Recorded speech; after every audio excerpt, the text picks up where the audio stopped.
Olá, meus irmãos, a paz do Senhor Jesus, bem-vindo ao meu canal novamente. Você que ainda não é inscrito, se inscreve no meu canal, ative o sininho, deixe o seu like e deixe um comentário aí logo no vídeo. Vamos fazer a segunda aula da nossa introdução à teologia. No outro vídeo ficou cortado. Para quem não me conhece, meu nome é Denis Jameson, sou pregador, cooperador e professor da Escola Dominical na Assembleia de Deus Renascer em Missões, no bairro Renascer, Minas Gerais. E é um prazer estar com vocês para falar sobre a teologia, sobre a Palavra de Deus. Eu fiz o básico em teologia no Instituto Sem Fronteira, fiz o bacharel em teologia pelo Instituto Renascer e estou fazendo agora um mestrado em teologia pela Faculdade FAINTER. E eu gosto muito de gravar vídeos e falar de teologia para outras pessoas, porque nisso a gente vai aprendendo uns com os outros. Amém? Como nós falamos na aula passada, todos somos teólogos. Que seja a pessoa que fala, Deus abençoe, aquele que estuda latim, hebraico e outros idiomas. Todos somos teólogos, porque acreditamos em Deus e falamos acerca dele. E nesta aula, na segunda aula da introdução à teologia, vamos falar hoje de alguns assuntos bem importantes para você conhecer, ensinar para as pessoas e desenvolver o seu chamado. Alguém vai dizer assim, mas eu preciso do Espírito Santo, eu preciso de poder, eu não preciso estudar. Para que estudar? Para que escola bíblica? Para que seminário? Para que estudo de teologia? Isso não é necessário, eu preciso apenas ser avivado. Mas a Bíblia vai nos dizer que o meu povo perece por falta de conhecimento. Jesus também manda a gente examinar as Escrituras. Então deixa eu dizer algo para você. É possível você aprender teologia, é possível você aprender no seminário e ainda continuar cheio do Espírito Santo. E ainda continuar avivado na presença de Deus. Basta apenas você não deixar de orar, não deixar de se consagrar e não deixar de meditar nas Escrituras. Algumas matérias e algum conteúdo que eu quero falar neste vídeo, se der tempo, não quero ser muito extenso, nós vamos falar sobre um pouco da introdução à teologia, que nós falamos na aula passada, dar um resumo. Nós vamos falar sobre os pensadores da teologia, as divisões da teologia, a doutrina, as definições e os atributos, os nomes de Deus, a cristologia, a paracletologia, que vai falar sobre o Espírito Santo, o trinitarianismo, que vai falar sobre a Trindade. Vamos falar do histórico e traduções das Escrituras e vamos falar da Bíblia, a sua introdução, e vamos falar do Antigo, do Novo Testamento e sobre a soteriologia, a doutrina da salvação. Guarde isso, pegue uma caneta, pegue um lápis, vamos juntamente navegar por esta fonte de conhecimento que é a Palavra de Deus.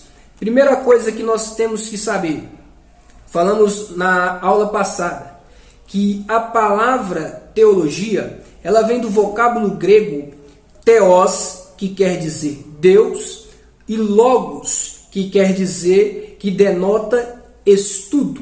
Então, da origem grega, a palavra teologia quer dizer simplesmente estudo sobre Deus, doutrina de Deus. Então, é importante destacarmos esta palavra. Romanos 3:2 vai nos dizer sobre o oráculo de Deus, sobre o conhecimento acerca de Deus. E encontramos na Bíblia várias palavras em grego que denota o theos, a qual nós vamos estudar neste momento e vamos continuar estudando, porque eu gosto de dizer sempre para as pessoas que o estudo sobre Deus é você aprendendo com Deus diariamente. Diariamente o Espírito Santo te ensinando. Diariamente você crescendo na graça e no conhecimento da palavra e do nosso Senhor Salvador Jesus Cristo. E esta palavra, teologia, ela foi começar a partir do século II, com Clemente de Alexandre, em 150 a 215, aonde ele contrapôs a teologia à mitologia. Ele foi desmificar, porque na condição da teologia, ela trata da verdade cristã a respeito de Deus. E ele é superior a histórias e a mitologias, ou seja, o nosso Deus é um Deus real, é um Deus vivo, é um Deus que se relaciona com o cristão, ou seja, ele procura se relacionar com o homem. E Deus ele se relaciona com o homem e com a natureza, e ela é a matéria de estudo da teologia. Por isso que é importante você buscar conhecer o seu Deus. Você pode ser cheio do Espírito Santo, mas ainda precisa de ajoelhar e orar, precisa abrir a Bíblia e estudar a Bíblia, e é bom você conhecer a matéria e o estudo da teologia. Vamos ver acerca de alguns pensadores, então. Antes disso, temos que falar que o que nós estamos fazendo aqui é sobre o texto bíblico que apresenta Deus, que apresenta Jesus, que apresenta o Espírito Santo para nós. Segunda coisa, não devemos separar a teologia do conceito da revelação, porque Deus, ele se revela, mas ele também pode se revelar através da teologia, pois é somente o estudo da revelação de Deus que se pode conhecer a Deus. Por isso que a matéria principal do estudo teológico é as Escrituras. Guarde bem isso, anote isso, para que você não venha esquecer. Então a teologia, como nós dissemos, é a ciência de Deus, o estudo de Deus, do relacionamento entre Deus e o homem, entre o mundo físico e também entre o mundo espiritual. Sabemos que não existe apenas este mundo físico, mas também existe o mundo espiritual, aonde Deus se relaciona conosco. E a única forma de acessarmos este mundo espiritual é através da santidade e através da oração. Vamos lá para a introdução. Teologia não é, em primeiro lugar, produto da atividade humana, mas designa a notícia de Deus, do Deus divino e revelado por Ele. Deus é o objetivo da teologia. Toda teologia se deve ao saber de Deus e a respeito dele mesmo. Então a teologia, o objeto da teologia é estudar, é conhecer, é aprofundar em Deus. Então, eu vi alguém dizer aí, um pastor muito famoso, muito renomado, que ele tem nojo dos teólogos porque os teólogos agridem as pessoas. Mas não, hoje a moda é criticar a teologia. Hoje eles vivem criticando o teólogo. Mas deixa eu dizer uma coisa para você. O que dá nojo é pastores largar suas esposas e casarem 2, 3, 4 vezes e ainda continuar pastoreando.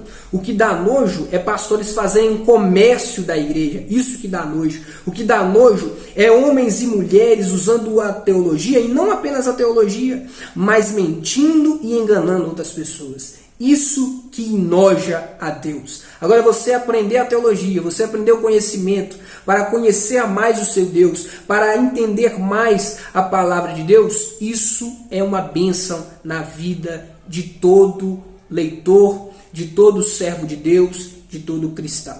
Amém? Então vamos passar para os pensadores da Bíblia. Um dos maiores pensadores que pisou na terra, Jesus Cristo, falava das coisas do céu, falava das coisas do Pai, nos revela tantas coisas no Sermão da Montanha, ele fala tantas coisas maravilhosas, dignas de toda aceitação. Mas outra coisa que a Bíblia vai nos mostrar também, um grande teólogo, a Bíblia, por se tratar do hebraico e do grego, e também atribuir a parte cristocêntrica da Bíblia, porque sabemos que a Bíblia fala de Cristo de Gênesis a Apocalipse, e Cristo é o centro da palavra. Quando estudamos a Bíblia de forma exegética, o que quer dizer isso? Para entendê-la, para compreendê-la, para saber o sentido daquela palavra, nós compreendemos que as Escrituras Sagradas, ela revela a Jesus para a humanidade e para todas as pessoas. Mas um grande teólogo, um grande pensador, é o apóstolo Paulo, Paulo de Tarso. O seu nome original, Saulo.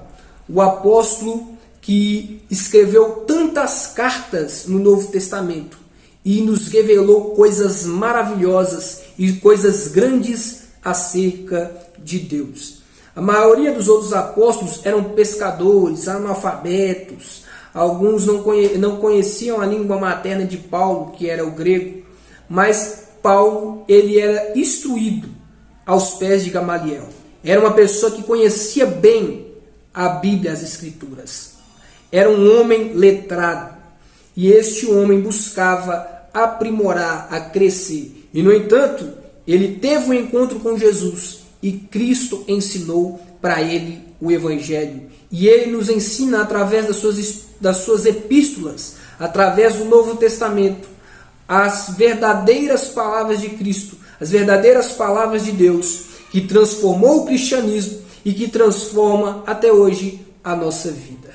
Paulo era um pregador cristocêntrico, que tinha Jesus Cristo como centro da sua vida. E ele influenciou, sendo um dos maiores missionários que já pisou na terra, levando a semente do Evangelho, sofrendo, mas ainda assim tendo a palavra de Deus como primazia, como primeiro no seu lugar e tendo o Espírito Santo de Deus na sua vida.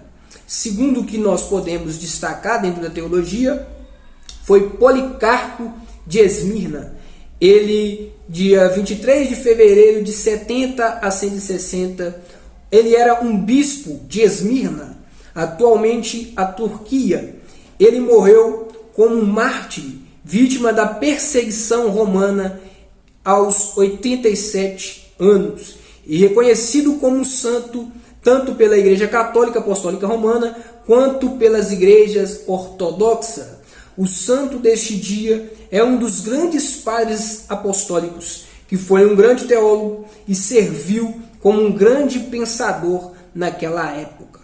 Com um alto saber, ele falou do amor à igreja, ele falou da ortodoxia da fé e foi respeitado pelo Oriente.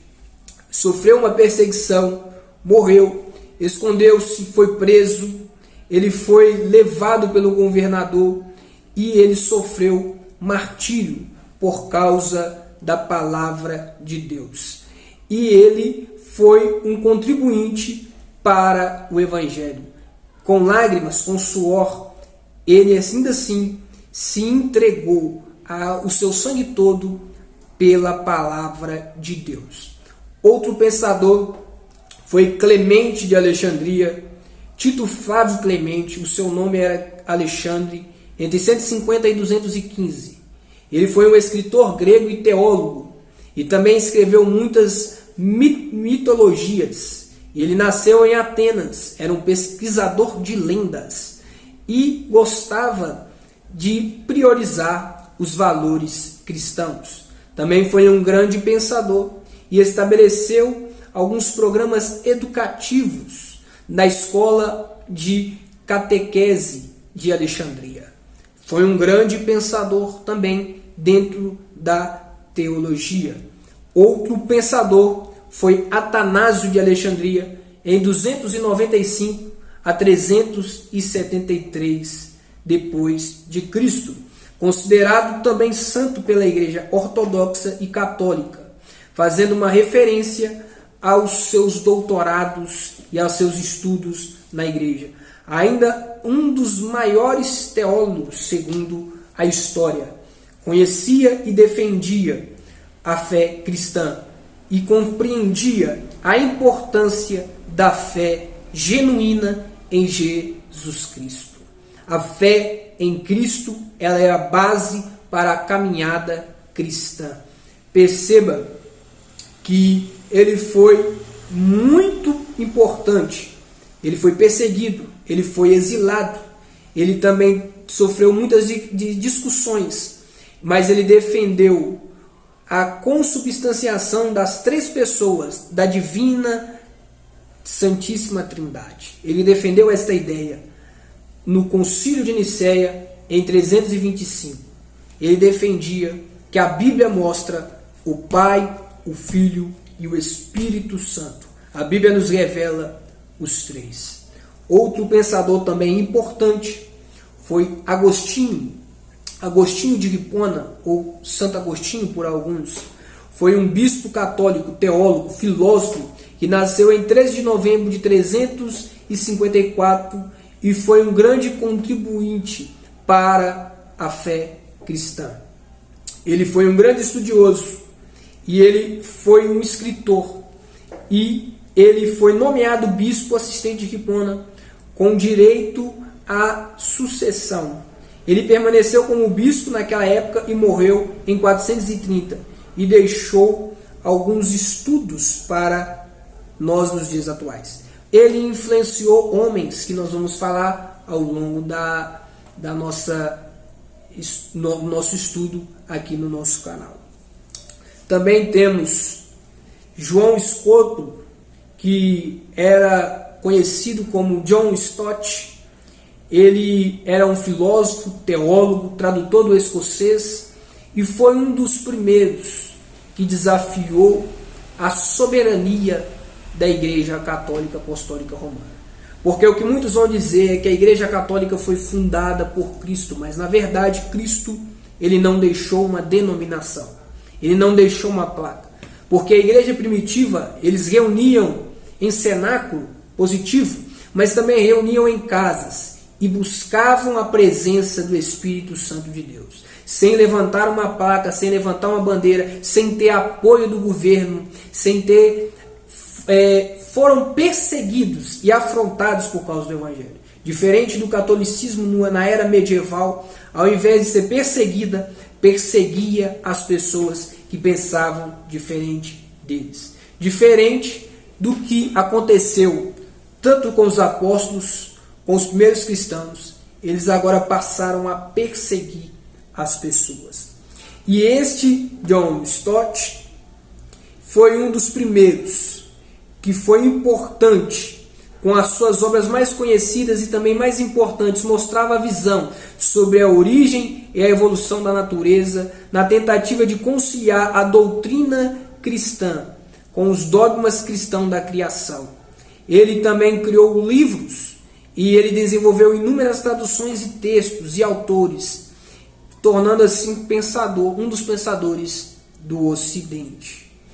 Nós também podemos observar, então, Tomás de Aquino, que também foi um grande pensador, também filósofo, também contribuiu muito para o desenvolvimento, e John Stott, ou John Scott, que foi um dos membros e filósofos da teologia da tradição escolástica, chamado de Doutor Sutil, aonde ele foi escrevendo as suas afirmações, foi levantando algumas ideias que trouxe contendas e trouxe ira para o catolicismo, aonde eles assassinaram ele e queimaram ele, e assim ele foi assassinado na Idade Média. E nós também temos outro pensador, que é Thomas Herkens, também um alemão, foi um monge escritor e que também contribuiu com muitos pensamentos para a teologia e influenciou muito a igreja.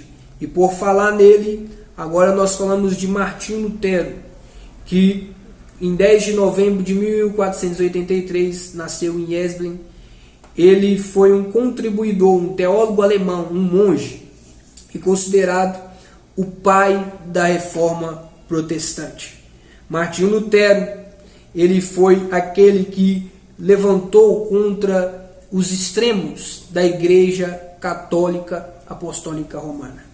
Ao tornar-se um grande estudioso da Palavra de Deus, um grande estudioso das Escrituras, ele conseguiu encontrar a incoerência que estava no catolicismo e ele formulou as suas 95 teses contra o Papa, contra a Igreja Católica e contra as suas práticas que estavam contra as Escrituras. A teologia de Lutero vai ensinar sobre a graça, vai ensinar sobre a fé em Jesus Cristo, sobre a sola Escritura, porque o objetivo de Lutero era trazer a igreja para que ela amasse as Escrituras, para que ela analisasse se a sua doutrina estava dentro das Escrituras. Quase foi morto, quase foi assassinado por causa disso, mas ele contribuiu então para a nossa liberdade de expressão. Ele traduziu a Bíblia para o alemão e traduziu a Bíblia também para outros idiomas, contribuindo assim para que a Bíblia chegasse até nós e não estivesse apenas no latim para uso do alto clero, para o uso dos ricos, mas para o uso de todo aquele que quisesse conhecer a palavra de Deus. Outro grande pensador que nós encontramos na teologia é João Calvino. Alguns calvinistas amam e prezam o estudo de Calvino, dizendo que ele foi um dos maiores pensadores de 1509 em Genebra. Foi um grande teólogo cristão e um grande influenciador no protestantismo cristão. Ele contribuiu bastante para a reforma protestante, trazendo muitas ideias dentro das Escrituras e trazendo ideias para a nossa fé cristã. Outro teólogo, um grande pensador também cristão, foi Jonathan Edwards, aonde ele nasceu nos Estados Unidos, sendo um ministro do Evangelho, sendo um grande pregador da palavra de Deus, um homem que tinha uma vida profunda de comunhão com o Espírito Santo, um homem que se entregava ao jejum e à consagração, um homem que quando pregava, alguns vai dizer que ele tem um sermão mais conhecido depois da Bíblia Sagrada, que foi Pecadores nas mãos de um Deus irado. Alguns dizem que ele jejuou e se consagrou tanto para aquele sermão, que as pessoas que estavam ouvindo aquela pregação pensavam que o chão estava abrindo, pensavam que estava acontecendo o juízo final, chorando em lágrimas, pediam para Jonathan Edwards parar de pregar. Isso é a presença do Espírito Santo de Deus na vida de um homem. Pesquisem sobre ele, aprofundem sobre a biografia dele. Falar sobre esses homens eu estou falando mais resumido aqui, porque tem muito estudo e daria vídeos e vídeos para falar acerca desses grandes pensadores. Há outros pensadores também que eu não vou citar aqui, mas um bastante conhecido por nós no século XXI foi Martin Luther King Jr., um pastor norte-americano, vencedor de muitos prêmios, e movido pela palavra de Deus e pelo direito à liberdade. Ele lutou contra as violências, contra o racismo. Foi um grande pastor que contribuiu com discursos e pregações para o cristianismo. Nós também temos agora um estudo bastante interessante dentro da teologia, que são as divisões da teologia. A teologia está dividida em muitos departamentos, tendo em vista ser um vasto campo onde você pode estudar, onde você pode aprofundar, onde você pode focar mais o seu estudo. E o seu agrupamento estão em 7 títulos e nos ajuda a estudá-lo melhor. Primeiro, a teologia exegética. A teologia exegética, em sentido literal, é o termo exegético. Vem da palavra grega que expressa tirar, o sentido para fora do texto, sacar ou extrair a verdade. Assim, a teologia exegética procura, no estudo do texto sagrado, trazer à luz o seu verdadeiro sentido. Aqui no estudo, na exegese, estuda as línguas originais, a arqueologia bíblica, a introdução bíblica e a hermenêutica bíblica, que é a interpretação das Escrituras. Essa matéria é fundamental para todo aquele que ama e estuda teologia. Também temos a teologia histórica, que ela vai trazer o sistema de doutrinas de acordo com suas ocorrências nas diversas partes da Bíblia, como são apresentadas por cada escritor sagrado. Aqui se estuda a teologia bíblica do Antigo e do Novo Testamento. A teologia bíblica extrai o seu material exclusivamente das Escrituras. Terceiro, a teologia sistemática. A teologia sistemática encarrega-se de coordenar todos os ensinos da teologia anteriores, como a exegese, a história bíblica, e sistematizá-la sobre grandes títulos dos estudos teológicos. A teologia sistemática é também conhecida como a principal apresentadora, porque ela vai trazer tanto a teologia pentecostal, a qual eu sigo, vai trazer a teologia reformada, vai trazer a cristologia, a paracletologia, a angelologia, a martiologia, a antropologia, a eclesiologia, a escatologia e a soteriologia. E ela vai elas em estudos específicos. Por isso que ela é sistemática. Você precisa ir estudando ela e compreendendo por passos. E Deus se revela então através da sua criação e através das Escrituras, e a verdade é achada pela palavra de Deus, pela ciência da palavra de Deus. E toda a verdade, ela é encontrada, ela não está longe do alcance do homem. Principalmente, a verdade está aqui agora em minhas mãos, que a verdade é Jesus Cristo. E Jesus Cristo diz: conhecereis a verdade, e a verdade vos libertará. Também temos a teologia dogmática, e eu amo muito estudá-la, que ela trata-se do estudo dos credos da igreja. Ela trata-se de estudar a apologética, a defesa, a polêmica e a ética. Ela vai mostrar a história das igrejas e os seus erros, os seus equívocos, e o que nós devemos combater e o que nós devemos defender. O que agrada a Cristo e o que desagrada a Ele. Também temos a teologia prática, voltada mais para as áreas práticas, que também faz parte da teologia sistemática, e ela é de aplicação para a nossa doutrina prática cristã. Está associada à homilética, à liturgia, à administração eclesiástica, à educação cristã e a missões e a evangelismo. Ela busca aplicar à vida prática os ensinos das teologias para a edificação, para a educação e para o serviço dos homens. Outra coisa interessante é a teologia natural. Ela estuda os fatos que referem a Deus e ao seu universo que se encontra revelado na natureza. Então vamos agora rapidamente falar sobre a doutrina e seus conceitos. Conceito de doutrina. Doutrina é ensinar as verdades fundamentais da Bíblia Sagrada. Por isso que toda igreja que se preze precisa ter doutrina, precisa ter escola bíblica, ou escola de líderes, ou seminário, porque precisa estar aprendendo a palavra de Deus, a sua regra de fé, o seu preceito, o seu comportamento, a sua norma, a sua conduta diante da sociedade, diante de Deus, diante de Jesus, diante do Espírito Santo e diante da salvação.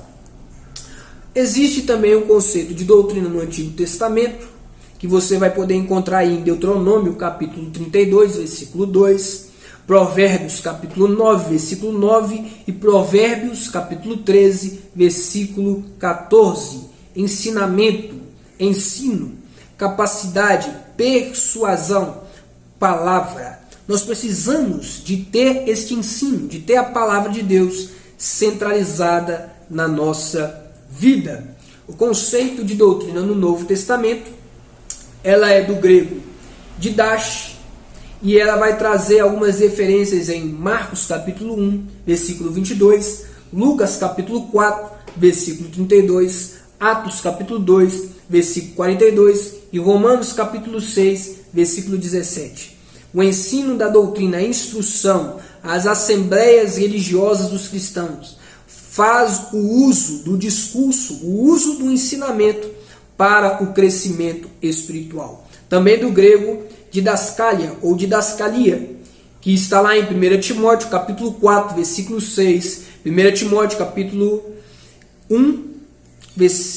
6, versículo 1, melhor dizendo, que vai tratar sobre a introdução, a instrução, os ensinos, os preceitos e a palavra oriunda que nos ensina, que nos ajuda, que nos alimenta e que nos fortalece contra heresias, seitas e palavras que não vêm de Deus. Por isso que você precisa ser um exímio estudante da palavra de Deus, para não cair nas heresias e nas seitas malignas. Então vamos falar um pouco sobre a cristologia, as características que tem. A cristologia, ela se trata de Cristo, da doutrina de Cristo, do seu relacionamento para com o homem. E ela é a doutrina que nos dá força, que nos alimenta. Ela é a doutrina da nossa fé cristã. A doutrina de Cristo, ela expulsa demônios. A doutrina de Cristo, ela é provada ser verdadeira. A doutrina de Cristo, ela é preservada, ela é maravilhosa. Por isso se aprofunde, porque todo pregador precisa pregar uma mensagem cristocêntrica, uma mensagem bíblica, uma mensagem centrada em Cristo, nosso Senhor, Salvador das nossas almas. Uma mensagem que não tem Cristo, ela é uma mensagem que ela carece da essência e do poder, porque Cristo é o nosso ajudador, Cristo é o centro da nossa vida, Ele é o centro da nossa fé, Ele é o autor e consumador da nossa fé. Então existem também falsas doutrinas, falsos ensinos da época de Jesus Cristo, e é um alerta para a igreja de Cristo. Temos, por exemplo, a doutrina dos fariseus, chamados separados. Reconheciam a tradição oral, reconheciam o padrão de fé e a vida, mas eles não seguiram a Cristo, não seguiram o Salvador, não abandonaram o orgulho, não abandonaram a hipocrisia, não abandonaram o poder, e por isso acabaram caindo, perdendo uma das preciosidades que Jesus disse: eu sou o caminho, a verdade e a vida. Nós também encontramos outra seita, que era a seita dos saduceus, chamados justos na época de Cristo. Uma religião de judeus que negava que a lei oral fosse revelação de Deus aos israelitas, e que cria somente na lei escrita, e era obrigatório para a nação como autoridade divina, e negavam a ressurreição do corpo, negavam a imortalidade da alma, negavam a existência de espíritos e anjos, mas afirmavam apenas o livre-arbítrio. Outro evangelho, mesmo dito por um anjo, seja maldito. Foi o que Paulo nos diz em Gálatas capítulo 1, versículo 6 e versículo 9. Então a doutrina, ela faz parte da religião, a doutrina, ela é um estudo, a doutrina, ela é algo que a religião possui, e ela traz, no sentido teológico, a palavra de Deus. Nós devemos ter uma observação aqui. Enquanto que a religião, ela externa uma forma de crer, a doutrina é uma crença racional baseada na palavra de Deus. E para que você tenha uma fé bem-sucedida, você precisa de estar usando a sua razão, porque a Bíblia diz que Deus procura um culto racional. Então use a sua inteligência, use o seu conhecimento e adore ao Senhor em espírito e em verdade. Adore Ele de todo o seu coração. Combata as heresias. Defenda a sua fé. Defenda a palavra de Deus. Defenda a verdade. Faça como os apóstolos, como os discípulos. Morra pela verdade central do Evangelho.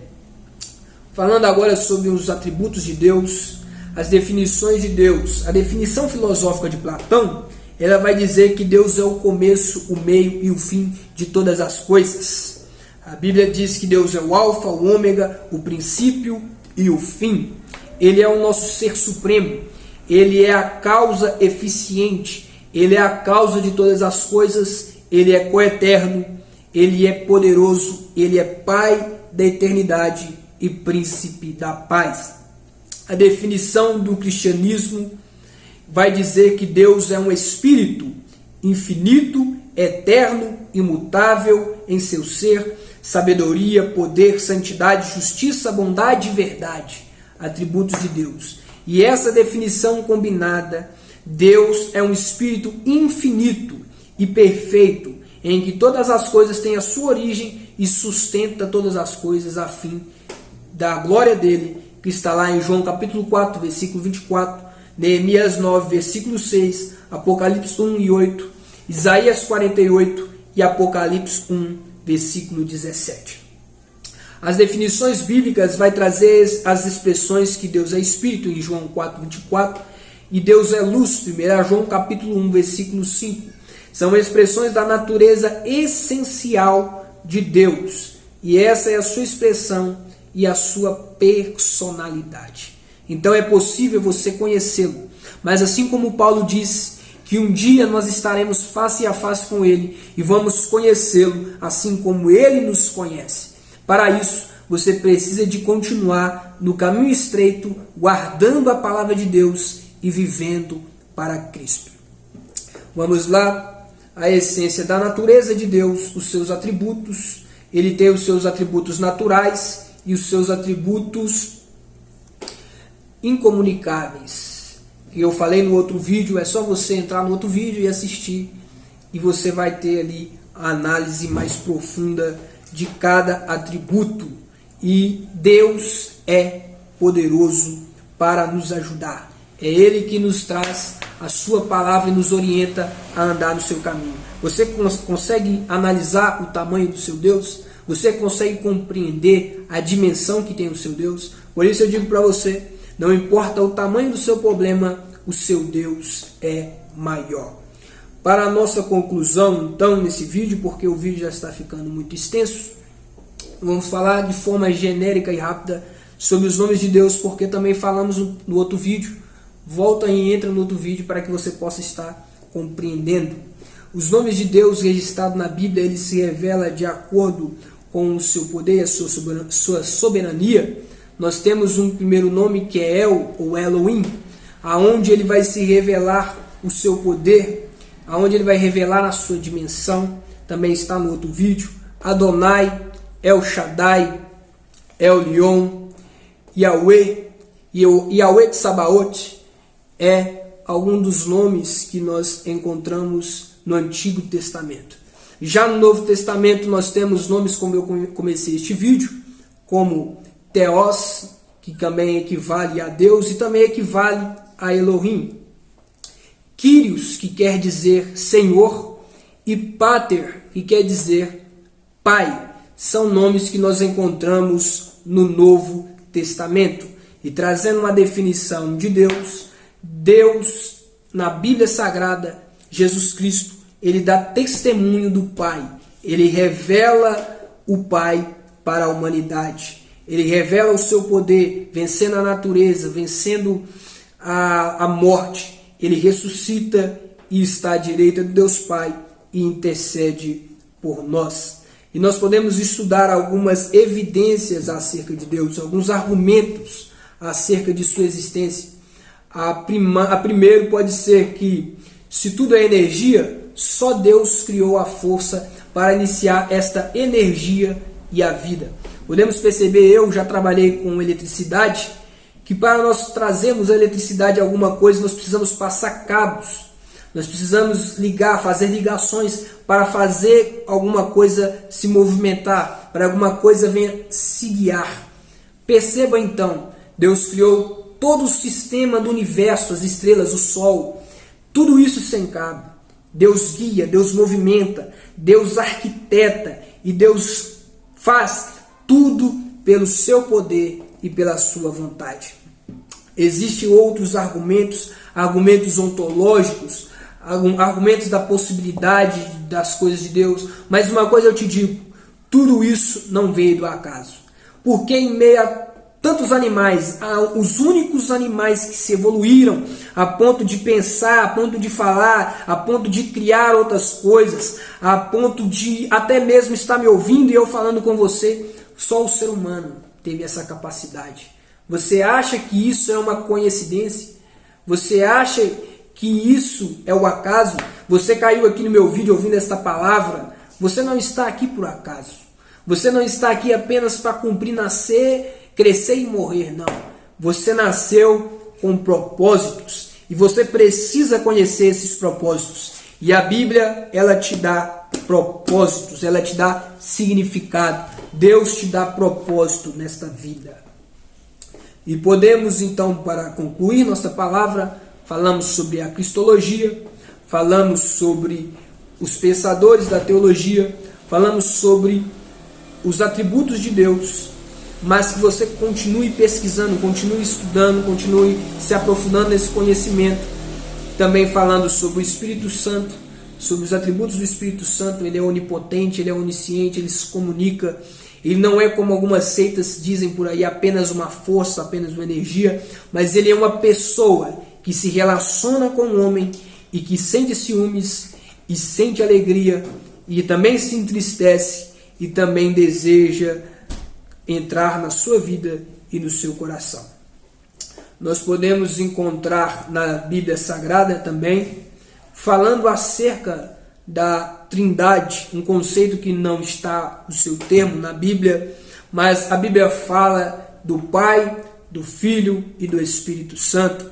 Ora, o Pai falando com sua voz audível, esse é meu Filho amado, a quem eu me alegro, e o Espírito Santo vindo em forma de uma pomba e se reclinando sobre Jesus. A palavra de Deus então nos revela acerca desta Trindade, deste termo, desta expressão bíblica, que ela é caracterizada pelas três pessoas, pelo único Deus. A doutrina da Trindade, ela dá ênfase então na presença real dessas três pessoas, sendo que o Pai envia o Filho vai até o Pai e o Filho envia o Espírito Santo, que fala e testifica das coisas acerca do Filho. É o Espírito Santo que nos convence do pecado, da justiça e do juízo. É o Espírito Santo que nos convence da verdade fundamental das Escrituras. E é o Espírito Santo que muda o caráter e a vida do ser humano. Há, então, a necessidade de estudarmos o Novo Testamento, o Antigo Testamento, de forma sistemática, para que o Senhor possa se revelar através da sua poderosa palavra. O Antigo Testamento, dividido nos seus livros poéticos, livros históricos, livros que vão tratar da profecia acerca do Messias, deve ser estudado com carinho e com atenção, porque a Escritura ela fala de Cristo, de Gênesis a Apocalipse. De Gênesis a Apocalipse ela revela a Jesus Cristo. O Antigo Testamento, por exemplo, vai mostrar a realidade das Escrituras, vai mostrar que ele nasceria da mulher e ele esmagaria a cabeça da serpente. E Cristo fez isso no Calvário. Cristo fez isso quando nasceu da Virgem Maria. E ele lutou nesta terra, pregou o Evangelho, venceu a cruz, venceu a morte, ressuscitou e está à direita do nosso Salvador. O Antigo Testamento, então, ele é dividido em livros históricos, livros poéticos, livros proféticos, e o cânon do Antigo Testamento é um conjunto de livros da fé cristã, conhecido como genuínos e inspirados. No cânon aceito pelos evangélicos, por nós cristãos, são 39 livros, e no cânon católico tem um acréscimo de 7 livros e algumas porções também. O cânon do Antigo Testamento é o mesmo para judeus e para evangélicos. Já o Novo Testamento, a Bíblia evangélica, ela possui 27 livros, assim como também os católicos. E nós seguimos as epístolas, os livros proféticos, que são livros Apocalipse, o livro das revelações.